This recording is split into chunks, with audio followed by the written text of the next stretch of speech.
அரசு அதிகாரமும் நிர்வாகமும் பொதுத்துறை IAS IPS DRO.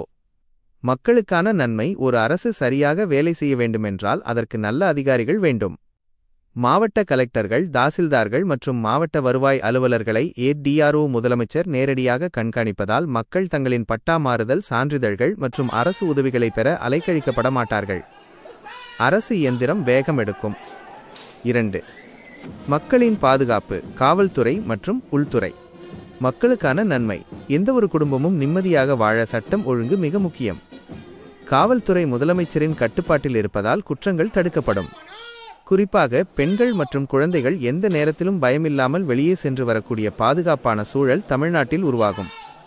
3. எளிய மக்களின் வாழ்வாதாரம். மகளிர், இளைஞர், முதியோர் மற்றும் மாற்றுத்திறனாளிகள் நலன்.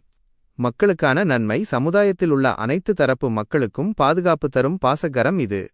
பெண்கள் மற்றும் இளைஞர்கள் சுயதொழில் தொடங்க நிதியுதவி மற்றும் புதிய வேலைவாய்ப்புகள் உருவாக்கப்படும். முதியோர் மற்றும் மாற்றுத்திறனாளிகள் இவர்களுக்கான மாதாந்திர உதவித்தொகை மற்றும் மருத்துவ உதவிகள் தங்குதடையின்றி நேரடியாக அவர்களின் கைகளுக்கு சென்று சேரும். 4. அன்றாட தேவைகள். நகராட்சி நிர்வாகம் மற்றும் குடிநீர் விநியோகம்.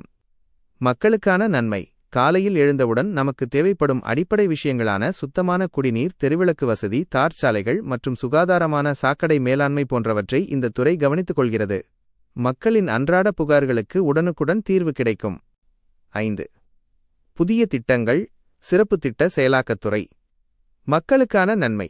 தேர்தல் நேரத்தில் மக்களுக்கு கொடுத்த வாக்குறுதிகளும் பெரிய புதிய திட்டங்களும். உதாரணமாக இலவச திட்டங்கள், புதிய பாலங்கள், மருத்துவமனைகள் வெறும் பேச்சோடு நின்றுவிடாமல் நிஜமாகவே மக்கள் பயன்பாட்டிற்கு சீக்கிரம் வருவதை இந்த துறை உறுதி செய்யும்.